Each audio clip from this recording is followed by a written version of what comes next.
In the year 1386, in the heart of Milan, a group of men gathered to lay a foundation. They were beginning construction on the Duomo di Milano, the Cathedral of Milan. These men were masons, architects, and laborers. They were skilled, they were ambitious, and they possessed a terrifying, beautiful realization that modern humans have completely forgotten. They knew, with absolute certainty, that they would not live to see the roof. They knew their children would not see the roof. They knew that perhaps even their grandchildren would die before the final spire was raised. And yet they laid the first stone. They cut the marble with a precision that bordered on worship. They mixed the mortar as if they were baking bread for God Himself. They did not rush. They did not cut corners to meet a quarterly projection.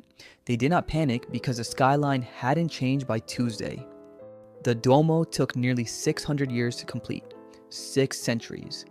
Now, look at your life today. If a text message isn't answered in 3 minutes, you feel a spike of cortisol. If a diet doesn't change your physique in 2 weeks, you quit. If a business idea doesn't go viral in the first month, you declare it a failure and move to the next shiny object. We have traded the cathedral for the tent. We build flimsy structures that go up fast and blow away in the first wind. We are obsessed with the finish line, and because of that, we have forgotten how to build things that last. There is a diagnosis for this. It is not that you are lazy. It is not that you lack discipline. The problem is that you are fighting a million years of biology with a device in your pocket that was designed to hack that biology. Let's look at how this manifests in the quiet corners of your daily existence. First, look at your work. You sit down to do deep, meaningful work, the kind that moves the needle, but within 10 minutes, you feel an itch. You check your inbox, you check Slack, you crave the tiny green checkmark of a completed task, even if that task is meaningless. You prioritize clearing the notification badge over building the strategy. You are addicted to the feeling of busy because busy feels like progress even when it is just noise. Second, look at your relationships. In the past, trust was a slow accretion like sediment turning into stone. It took years of shared meals, shared silences, and shared struggles. Now, we have dating apps. We swipe for immediate validation. If the connection isn't electric in the first 10 seconds, we discard it. We treat human souls like disposable content. We want the happily ever after feeling without the 10 years of compromise it takes to earn it. Third, look at your nights. You try to sleep, but your brain is wired to the feedback loop. You posted something online earlier. You are checking the numbers. Did they like it? Did they comment? You are outsourcing your self-worth to an algorithm that doesn't care if you live or die. You are seeking the echo before you have even spoken the truth. Why do we do this? Psychologists call this hyperbolic discounting. Your brain is an evolutionary survival machine. To your ancestors, the future was uncertain. A promise of a buffalo next month was worthless compared to a handful of berries today. The primitive brain values the immediate reward significantly more than the future reward. In the wild, this kept you alive. But in the modern world, this mechanism destroys your legacy. It makes you choose the candy bar over the workout. It makes you choose the Netflix binge over the novel you want to write. It makes you choose the easy $100 today over the compound interest of $1 million in 20 years. We have become a species of short-term addicts, frantically running on a treadmill, sweating and exhausted, but never actually moving forward. The antidote to this fever is a concept I call Cathedral Thinking. Let us go back to Milan. Imagine the master mason in the year 1400. He is standing in the dust. The air is filled with the sound of chisels striking stone, a rhythmic, deafening clinking. He is covered in white powder. His hands are calloused. His back aches. He is carving a gargoyle that will sit high up on a buttress. He knows that once this stone is placed, it will be so high up that no human eye will ever see the detail of the face he is carving. Only the birds will see it. Only God will see it. Why does he carve it with such perfection? Why not rush? Why not leave the back unfinished?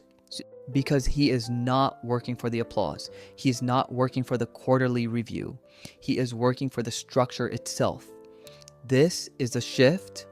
Modern culture tells you that you're the main character of the movie, that the result must happen in your lifetime for it to matter. Cathedral Thinking asks you to accept that you are not the whole story. You are just a chapter. There is a Greek proverb that captures this perfectly.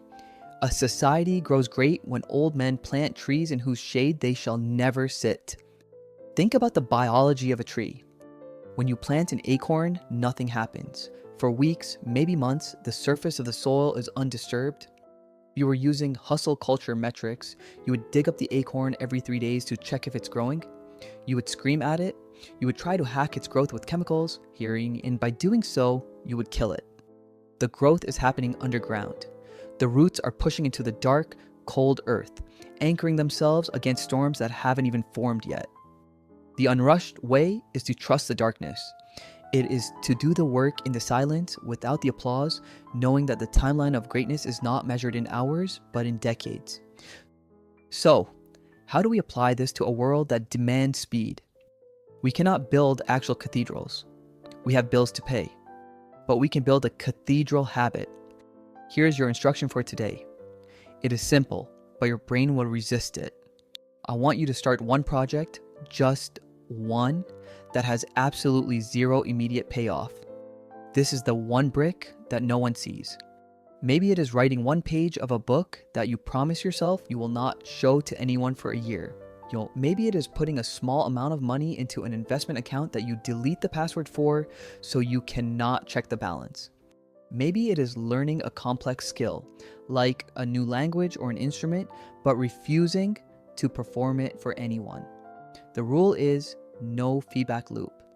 You must deny your brain the dopamine hit of likes, views, or praise. When you do this work, your brain will scream. It will say, "This is useless. Nobody sees this. You are wasting your time." That voice is the voice of the consumer.